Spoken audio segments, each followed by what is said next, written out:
Wave classes Masaurhi में आपका स्वागत है। मैं आपका फिजिक्स टीचर कुंदन सिंह। चलिए कुछ बात कर लेते हैं चैनल पे। पहले वेव क्लासेस मसौड़ी ऑनलाइन आ चुका है।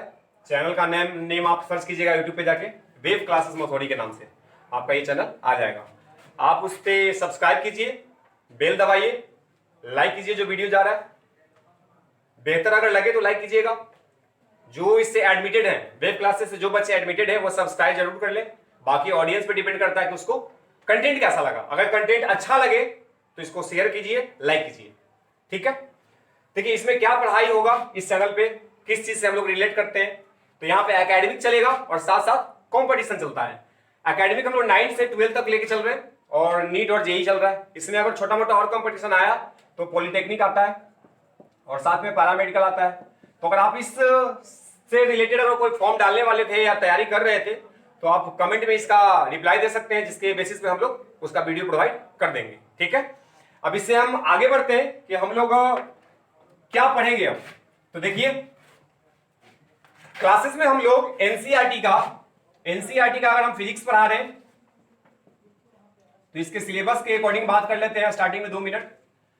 तो एनसीईआरटी को फॉलो करके चलना है। कोई भी कंपटीशन हो, कोई भी एग्जाम हो, प्रायोरिटी आप एनसीईआरटी को दीजिए। साथ में एससी वर्मा को लेके चल सकते हैं या इधर उधर से थोड़ा बहुत असाइनमेंट बना सकते हैं। ज्यादा कुछ करने का जरूरत होता नहीं है। अगर ज्यादा बुक को फॉलो कीजिएगा तो आपको कंफ्यूजन होगा। आप 2 बुक को प्रॉपर फॉलो कर लो, एक एक चीज को समझ लो, आपका सब काम हो जाने वाला है। तो आप मेरे हिसाब से तो 2 बुक सबसे अच्छा है। आप एनसीईआरटी ले लो, एससी वर्मा ले लो। अगर ऑब्जेक्टिव लेना है तो डीसी पांडे लगा सकते हो, तो उसको आप लगा सकते हैं। तो देखिए हम सिलेबस पे आते हैं कि कितना पढ़ा चुके हैं और यहाँ पे ऑनलाइन जॉब आ रहा है, इसमें क्या पढ़ाने वाले हैं। तो एनसीईआरटी का सेकंड बुक ऑलमोस्ट हम लोग कर चुके हैं, ठीक है। सेकंड बुक में आता था लाइट, उसके बाद मॉडर्न आता था। मेन रूप से अगर देखा जाए 2 पार्ट में बांटते हैं तो ऑप्टिक्स और मॉडर्न फिजिक्स। ऑप्टिक्स भी पढ़ लिए, मॉडर्न भी पढ़ लिए, एटॉमिक स्ट्रक्चर पढ़ लिए, न्यूक्लियर स्ट्रक्चर पढ़ लिए, न्यूक्लियस के बारे में पढ़ लिए, फिर सेमीकंडक्टर पढ़ लिए, कम्युनिकेशन अभी बाकी था, उसको हम बाद में देख लेंगे। अब बात करते हैं कि एनसीईआरटी का फर्स्ट बुक, ये हम लोग यहां पे स्टार्ट कर रहे हैं आपसे। तो एनसीईआरटी का जो फर्स्ट बुक है, इसका सिलेबस पहले देख लो कि क्या इसमें हम पढ़ने वाले हैं। इसका जो फर्स्ट चैप्टर है इसका नाम है इलेक्ट्रोस्टैटिक्स। इसका सेकेंड जो चैप्टर है इसको हम बोलते हैं करंट, इलेक्ट्रिसिटी, करंट इलेक्ट्रिसिटी। इसका जो थर्ड चैप्टर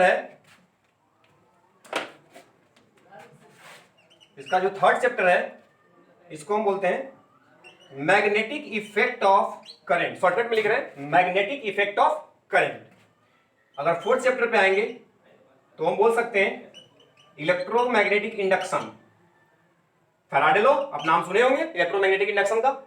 अगर अगला चैप्टर पे आए तो इसको हम बोल सकते हैं magnetic material, magnetic material. Next chapter पे आइए तो इसका नाम है अल्टरनेटिंग करंट, एसी। एसी का भी नाम आप जानते हैं, पढ़े नहीं अभी तक डिटेल में, अभी हम पढ़ने वाले हैं इसमें। और इसका जो लास्ट टॉपिक है इसका नाम है इलेक्ट्रोमैग्नेटिक वेव। कोई भी बच्चा वेव क्लासेस मसौड़ी से अगर जुड़ रहा है, अगर वो फर्स्ट लेक्चर से अगर सीक्वेंस में अगर सब लेक्चर आप देखिएगा तो किसी लेवल का एग्जाम हो आपका टोटल कॉन्सेप्ट क्लियर हो सकता है। हम लोग 0 से पढ़ाएंगे, 0 लेवल से हायर लेवल तक, ठीक है। 0 से स्टार्ट करना है, हायर तक पहुंचाना है। तो आज का जो हमारा फर्स्ट टॉपिक है ये हमारा लेके चलेंगे इलेक्ट्रोस्टैटिक्स, क्योंकि ये फर्स्ट टॉपिक है और यहीं से रिलेट करके चलेंगे तो बाकी सब हमारा बेहतर होगा। अब इसमें हमको पढ़ना क्या है इसको भी समझना जरूरी है। अगर सेकंड बुक को आप देखो तो क्या पढ़े तो सेकंड में इसका मेन 2 था, एक लाइट था और दूसरा मॉडर्न था। मॉडर्न का मतलब होता है आधुनिक, मतलब ऐसा फिजिक्स जो अभी भी जिस पे रिसर्च चल रहा है, सब कुछ क्लियर नहीं है। बहुत सारी चीज इसमें मान के पढ़े थे हम लोग, इसमें भी मानेंगे, लेकिन ऐसा नहीं कि इसका प्रूफ नहीं है, प्रूफ है। लेकिन यहां पे सब कुछ का प्रूफ नहीं था। अगर लाइट में ही देखो तो फोटोन क्या रियली में एग्जिस्ट करता था? तो नहीं करता है, तो फोटोन सही में नहीं होता है। अगर यहां पे आए मॉडर्न में तो इसमें भी बहुत चीज हाइपोथेटिकल है। जैसे एटम का स्ट्रक्चर ले लो, एटम का स्ट्रक्चर में कितना साइंटिस्ट का नाम आया, कितना मॉडल आया, सब सक्सेसफुल नहीं है, अभी भी सब कुछ सही नहीं है। तो ये मॉडर्न फिजिक्स होता है। इसमें कुछ मान के हम लोग ऐसा पढ़ रहे हैं जो सही चल रहा है तो बोल रहे हैं कि हाँ सही है। अगर सही चल रहा है तो सही है, अगर कहीं पे फंस रहे हैं तो वहां पे सुधार किया जाता है। तो इसमें नील्स बोर का थ्योरी में एटॉमिक स्ट्रक्चर पढ़े थे जो फिजिक्स के अकॉर्डिंग सही है, लेकिन केमिस्ट्री में उससे भी आगे है। ठीक है, हाइजेंबर्ग का थ्योरी आप पढ़े होंगे। तो इसमें तो क्लियर था कि क्या पढ़े हैं, अब इसमें देखते हैं। तो देखिए इससे पहला चैप्टर से स्टार्ट करते हैं, इलेक्ट्रोस्टैटिक्स। इलेक्ट्रो का मतलब है इलेक्ट्रॉन से, और स्टैटिक्स का मतलब होता है रुका हुआ। रुका हुआ का मतलब एट रेस्ट। तो इसका मतलब अगर इलेक्ट्रॉन रेस्ट में है तो हम क्या पढ़ेंगे, इलेक्ट्रोस्टैटिक्स। अगर इलेक्ट्रॉन रेस्ट में है तो क्या पढ़ेंगे, तो अगर इलेक्ट्रॉन रेस्ट में है तो इलेक्ट्रॉन चार्ज पार्टिकल है, और चार्ज पार्टिकल क्या क्या कर सकता है, क्या इसके पास कोई फील्ड होता है, क्या ये फोर्स लगाता है, क्या इसका मोमेंटम होता है, बहुत कुछ इसके बारे में जो भी चीज आएगा वो सब किसके अंदर स्टडी होगा, इलेक्ट्रोस्टैटिक। तो ये चैप्टर का नाम बन गया। इसका मतलब इलेक्ट्रोस्टैटिक में हम क्या पढ़ते हैं, तो इलेक्ट्रॉन को रोक के पढ़ते हैं। क्लियर। इलेक्ट्रोस्टैटिक में क्या पढ़ेंगे, तो इलेक्ट्रॉन को रोक के पढ़ेंगे। इलेक्ट्रॉन रुका हुआ, क्या इलेक्ट्रॉन इसमें चलेगा, तो नहीं, इसको चलाना नहीं है। अगर इलेक्ट्रॉन चलने लगा तब क्या बनेगा, करंट इलेक्ट्रिसिटी। 10th में पढ़े होंगे कि इलेक्ट्रॉन का जो फ्लो होता है उसको हम क्या बोलते हैं, करंट। तो अगर इलेक्ट्रॉन में वेलोसिटी आ गया, अगर इलेक्ट्रॉन में वेलोसिटी आ गया तब हम क्या बोलेंगे कि करंट इलेक्ट्रिसिटी पढ़ रहे हैं। क्लियर है। इसके बाद क्या, मैग्नेटिक इफेक्ट ऑफ करंट, ये भी 10th में पढ़े थे। ओर्स्टेड नाम का एक साइंटिस्ट है जो क्या बताया कि जहां पे करंट है वहां पे मैग्नेटिक फील्ड है, और जहां पे मैग्नेटिक फील्ड है तो हम उसको क्या बोलेंगे कि करंट का इफेक्ट है, कि जहां पे इलेक्ट्रॉन गति करता है, मोशन करता है, तो इलेक्ट्रॉन के मोशन के वजह से मैग्नेटिक फील्ड पैदा होता है। तो मैग्नेटिक फील्ड के बारे में पढ़ेंगे, तो इसको क्या नाम देंगे, मैग्नेटिक इफेक्ट ऑफ करंट। अगला जो है इलेक्ट्रोमैग्नेटिक इंडक्शन। इलेक्ट्रोमैग्नेटिक इंडक्शन में फैराडे लॉ आएगा, लेंज लॉ आएगा, सब कुछ आने वाला है। इसमें पढ़ेंगे क्या, तो इसको क्या बोलता है कि कोई मैग्नेट और कोई कॉइल में अगर रिलेटिव मोशन होता है तो क्या होता है, इलेक्ट्रोमैग्नेटिक इंडक्शन होता है, मतलब उससे करंट होगा, मतलब मैग्नेट से भी करंट आएगा। रिलेट कीजिएगा, जहां पे करंट वहां पे मैग्नेट, तो जहां पे मैग्नेट वहां पे करंट। क्लियर हुआ। इसके बाद मैग्नेटिक मटेरियल, जैसे चुंबक होता है सॉलिड, स्पीकर में देखते होंगे, रेडियो में देखते होंगे, तो मैग्नेटिक नीडल देखते होंगे, तो क्या magnetic material, iron, cobalt, nickel, ये सब क्या है, मैग्नेटिक मटेरियल है। तो मटेरियल के बारे में स्टडी करेंगे कि मैग्नेटिक मटेरियल क्या होता है।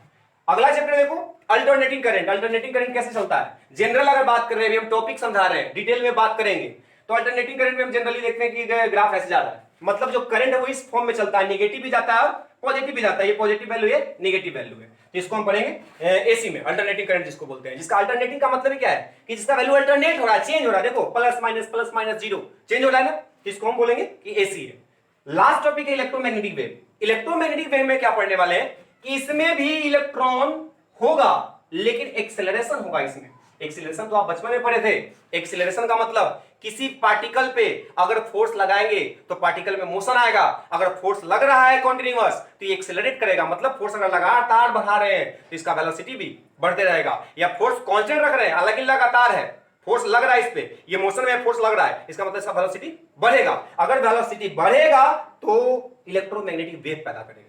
अगर कोई भी चार्ज पार्टिकल अगर एक्सेलरेट करेगा, उसका वेलोसिटी बढ़ेगा, तो क्या पैदा करेगा, क्या प्रोड्यूस करेगा, तो इलेक्ट्रोमैग्नेटिक वेव प्रोड्यूस करेगा। इलेक्ट्रोमैग्नेटिक वेव का नाम आप सुने थे कहां पे, लाइट में। लाइट के बारे में क्या बोला जाता है, light is an electromagnetic wave. Electromagnetic wave का मतलब, इलेक्ट्रोमैग्नेटिक वेव का मतलब है इलेक्ट्रिक फील्ड और मैग्नेटिक फील्ड दोनों होना चाहिए। वैसा वेव जिसके पास इलेक्ट्रिक फील्ड और मैग्नेटिक फील्ड दोनों होता है उसको क्या बोलते हैं, इलेक्ट्रोमैग्नेटिक वेव।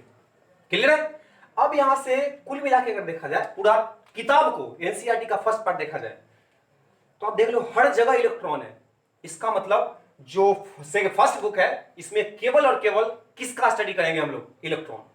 अब इलेक्ट्रॉन के बारे में आप जानते हैं, एटॉमिक स्ट्रक्चर पढ़ाए हम, तो ये इलेक्ट्रॉन कहां पे होता है, ये क्या कर सकता है, अभी से पढ़ना है। इलेक्ट्रॉन कहां पे होता है वो पता है, अभी क्या क्या करेगा इस चैप्टर में हम स्टडी करने वाले हैं। तो कुल मिला के आपको समझ में आया होगा कि जो हमारा फर्स्ट बुक है इसमें केवल और केवल एक छोटा सा इलेक्ट्रॉन है, उसके बारे में पूरा किताब लिख दिया गया है और उसी के बारे में स्टडी करना है। तो सोचो कि कितना इंटरेस्टिंग है इलेक्ट्रॉन। एक छोटा सा इलेक्ट्रॉन है, उस पर पूरा बुक लिख दिया जा रहा है, इसका मतलब इसके अंदर बहुत बात है। आपको क्या बताया जाता है, क्या सुने आज तक कि सबसे जो स्मॉलेस्ट पार्टिकल है वो कौन है, इलेक्ट्रॉन। अपने लेवल पे 12 क्वार्क भी आ गया है जिसमें छोटा, इस इलेक्ट्रॉन से भी कम चार्ज होता है, लेकिन 12th स्टैंडर्ड पे आपको जो सबसे छोटा चार्ज मानना है वो किसको मानना है, इलेक्ट्रॉन। आपके लिए इलेक्ट्रॉन से छोटा चार्ज पॉसिबल नहीं है। क्या कोई बोले कि E/2 पॉसिबल है, तो नहीं पॉसिबल है। तो देखो एक इलेक्ट्रॉन है, इसके बारे में इतना सारा चैप्टर है, इतना सारा चैप्टर में इतना सारा टॉपिक है, तो सोचो कितना इंटरेस्टिंग चीज है। तो इंटरेस्ट बनाए रखिए, स्टार्ट करते हैं हम लोग पहला चैप्टर इलेक्ट्रोस्टैट। चैनल को सब्सक्राइब जरूर कर दीजिएगा क्योंकि प्लेटफॉर्म नया है, तो हम लोग 10, 20 और 50 बच्चों को यहाँ पे पढ़ाने के लिए नहीं आए हैं, हम लोग का जो सब्सक्राइबर होना चाहिए वो मिलियन में जाना चाहिए। तो आप सब्सक्राइब करते रहिए और वीडियो का एंजॉय करते रहिए। शुरू करते हैं इलेक्ट्रोस्टैटिक्स। इलेक्ट्रोस्टैटिक्स, इलेक्ट्रो का मतलब इलेक्ट्रॉन और स्टैटिक्स का मतलब एट रेस्ट। आपको बताया गया कि जब इलेक्ट्रॉन रेस्ट में होता है तो क्या पढ़ते हैं, इलेक्ट्रोस्टैटिक्स। अब आगे इससे बढ़ो, इलेक्ट्रॉन क्या है? तो इलेक्ट्रॉन के बारे में आपको बताया गया। इलेक्ट्रॉन का नाम कहां से आया? एटम से आया। जे थॉमसन बताया कि इलेक्ट्रॉन एटम के अंदर होता है। तो एटम का स्ट्रक्चर बना के समझते हैं। एटम ऐसा होता था, न्यूक्लियस है, इसके चारों तरफ क्या था, सेल, और सेल में कौन है, इलेक्ट्रॉन, जो कि रिवॉल्व करता है। इसका मतलब हमको पता चला ना कि इलेक्ट्रॉन कहां पे होता है, एटम के अंदर। इलेक्ट्रॉन पे कैसा चार्ज है, तो नेगेटिव, ये भी हमको पता है। तो इलेक्ट्रॉन एक नेगेटिवली चार्ज पार्टिकल है, जो फंडामेंटल पार्टिकल में भी आता है। फंडामेंटल पार्टिकल 3, इलेक्ट्रॉन, प्रोटॉन और न्यूट्रॉन, जिसमें electron negative, proton positive, neutron पे कोई चार्ज नहीं होता है। अब यहां से आते हैं कि ठीक है, इलेक्ट्रॉन नेगेटिव चार्ज पार्टिकल है, ये चार्ज क्या है? तो चार्ज देखो, चार्ज के बारे में बात करते हैं तो सबसे पहले देखो कि एटम है। अगर दो एटम को मिला दें, एक एटम ये है और एक एटम ये है, अगर ये दोनों कंबाइन हो तो ये दोनों मिलके क्या बनाएगा, तो दोनों मिलके मॉलिक्यूल बनाता है। दोनों मिलके क्या बनाएगा, मॉलिक्यूल। अगर ये मॉलिक्यूल और एक और मॉलिक्यूल मिल जाए तब क्या बनेगा, तो जब ये दोनों बनेगा तब बनता है सबस्टांस। सबस्टांस का मतलब मैटर। क्या बन रहा है, मैटर। तो हम कुल मिला के समझ सकते हैं मैटर को ऐसे देखिएगा, ये मैटर है। तो मैटर का फॉर्मेशन कहां से हुआ, तो मैटर बना मॉलिक्यूल से। अपोजिट साइन देना, इधर से आ रहा है ना, तो ये मॉलिक्यूल हुआ। और मॉलिक्यूल कहां से आया, एटम से आया। एटम कहां से आया, तो 3 चीज से मिलकर बना, इलेक्ट्रॉन, प्रोटॉन और न्यूट्रॉन से। तो क्लियर आपको एकदम समझ में आ जाना चाहिए कि जो इलेक्ट्रॉन है वो कहां से आ रहा है, कैसे आ रहा है, किसमें है किसमें नहीं है। तो इलेक्ट्रॉन, प्रोटॉन, न्यूट्रॉन मिला तो एटम बना, एटम मिला तो मॉलिक्यूल बना, और मॉलिक्यूल मिला तो क्या बना, मैटर। इसका मतलब हम डायरेक्टली कर सकते हैं कि इलेक्ट्रॉन हर एक मैटर में होगा।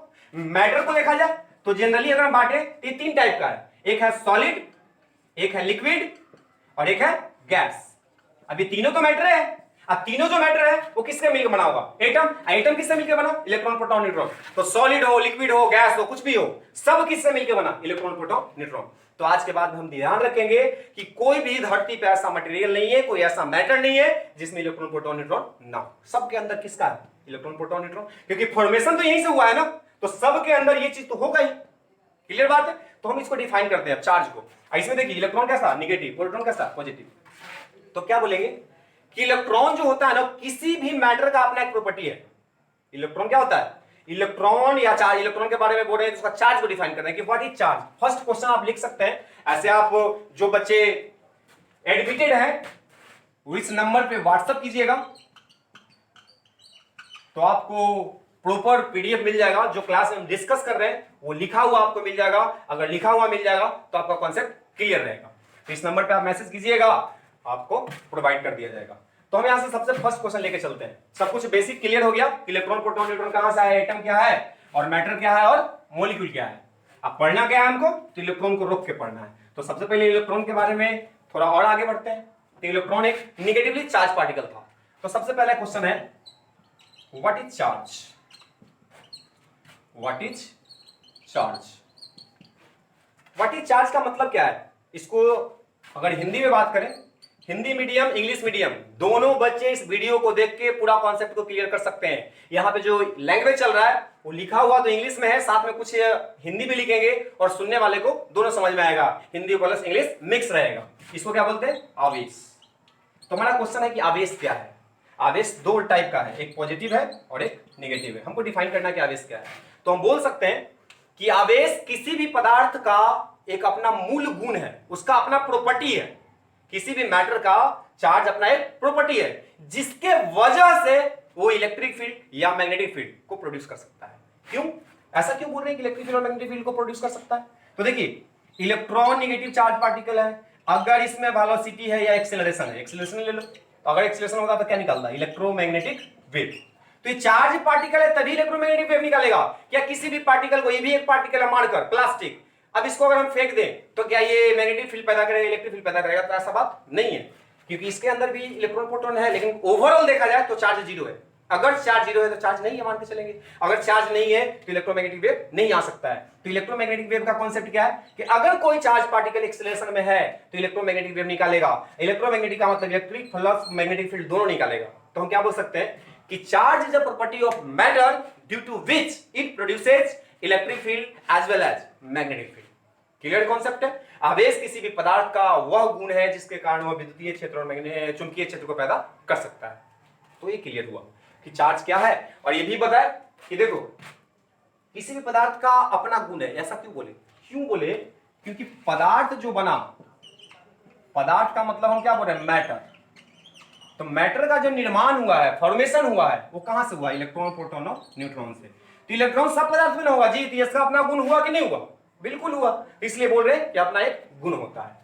अब बात करेंगे कि इसका कुछ अपना प्रॉपर्टी है। आवेश का मतलब प्रॉपर्टी का मतलब इसका कुछ अपना कैरेक्टर है। अब उस कैरेक्टर को भी जान लो, जो कि बहुत बेसिक बात है, बहुत सारा स्टूडेंट इसको जानता भी होगा, लेकिन जीरो लेवल से स्टार्ट कर रहे हैं तो हो सकता है कि पहला लेक्चर आपको थोड़ा बोर करे। क्यों? कि सब तो जानते हैं सर, तो कोई बात नहीं, थोड़ा पेशेंस तो रखना पड़ेगा, क्योंकि कोई भी चीज स्टार्ट होगा तो जीरो से स्टार्ट होगा, तब हम धीरे धीरे आगे बढ़ेंगे। तो देखिए उसका हम जल्दी से, ज्यादा टाइम नहीं लेंगे, इसका हम कैरेक्टर के बात में करते हैं कि इलेक्ट्रॉन के पास क्या कैरेक्टर होता है, चार्ज के पास क्या कैरेक्टर होता है। तो 3-4 को हम डिस्कस करते हैं, बाकी को कंटिन्यू कर लेंगे फिर से। देखिए पहला को क्या लिखना, देखो चार्ज को हम लोग क्यू से डिनोट करेंगे। कैपिटल लिख लो, क्यू स्मॉल लिख लो, कोई फर्क नहीं पड़ रहा है, क्यू से डिनोट करेंगे। और इसका जो ऐसा यूनिट होगा इसको हम बोलते हैं कूलम। क्या लिखते हैं? कूलम। सेकंड प्रॉपर्टी पे आते हैं। तो चार्ज हमेशा क्वांटाइज्ड होता है। क्वांटाइज्ड आप वर्ड सुने हैं एटॉमिक स्ट्रक्चर में, क्वांटा मतलब पैकेट। तो आपको अभी भी बताए थे कि आपके लेवल पे क्या इलेक्ट्रॉन से छोटा चार्ज पॉसिबल है? तो बोलना नहीं है। हमारे लिए जो सबसे छोटा चार्ज है कौन है? इलेक्ट्रॉन। तो हम बोलेंगे कि जो चार्ज होगा वो हमेशा क्वांटाइज्ड होगा। तो हम लिख सकते हैं प्लस माइनस एन, जहां पे एन क्या होगा? तो एन बिलोंग्स टू आई, मतलब इंटीजर। मतलब चार्ज का वैल्यू अगर लेना हो तो 1 इलेक्ट्रॉन ले लो, 2 इलेक्ट्रॉन ले लो। और चार्ज कैसे लेंगे? तो इलेक्ट्रॉन का चार्ज हमको पता है, इलेक्ट्रॉन का चार्ज होता है -1.6 × 10 के पावर -19। मतलब अगर 1 इलेक्ट्रॉन है तो ये पैकेट के फॉर्म में किसका इतना चार्ज है? 2 से मल्टीप्लाई कर लो, 2 इलेक्ट्रॉन का चार्ज आ गया। 3 से मल्टीप्लाई कर लो, 3 इलेक्ट्रॉन का आएगा। क्या एन का वैल्यू 2/3 ले सकते हैं? तो बिल्कुल गलत है।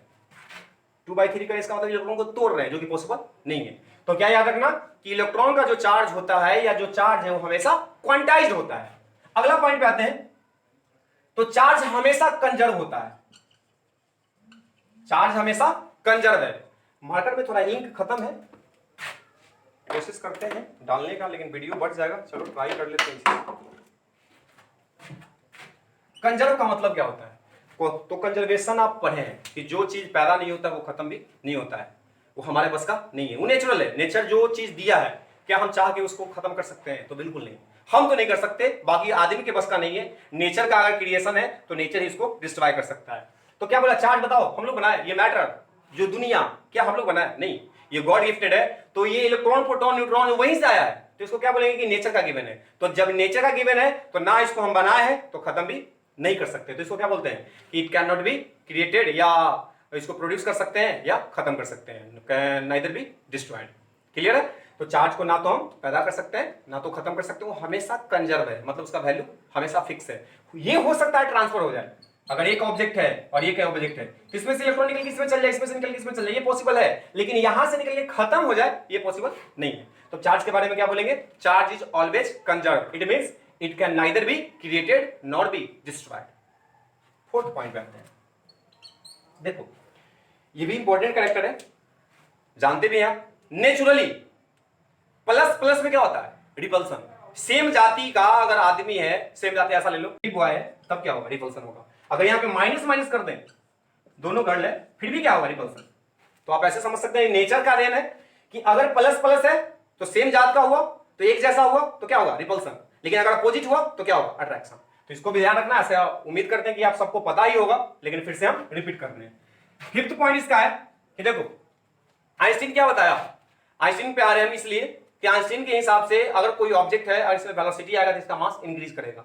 लेकिन अगर इस पे कुछ चार्ज है तो क्या इसमें वेलोसिटी देंगे तो चार्ज पे कोई इफेक्ट पड़ेगा? तो हम बोलेंगे नहीं पड़ेगा। इसका मतलब चार्ज जो होता है फ्रेम ऑफ रेफरेंस पे डिपेंड नहीं करता है। चार्ज फ्रेम ऑफ रेफरेंस पे डिपेंड नहीं कर सकता है। ऐसे पीडीएफ है तो हम यहां पे डायरेक्टली लिख देते हैं, डज नॉट डिपेंड ऑन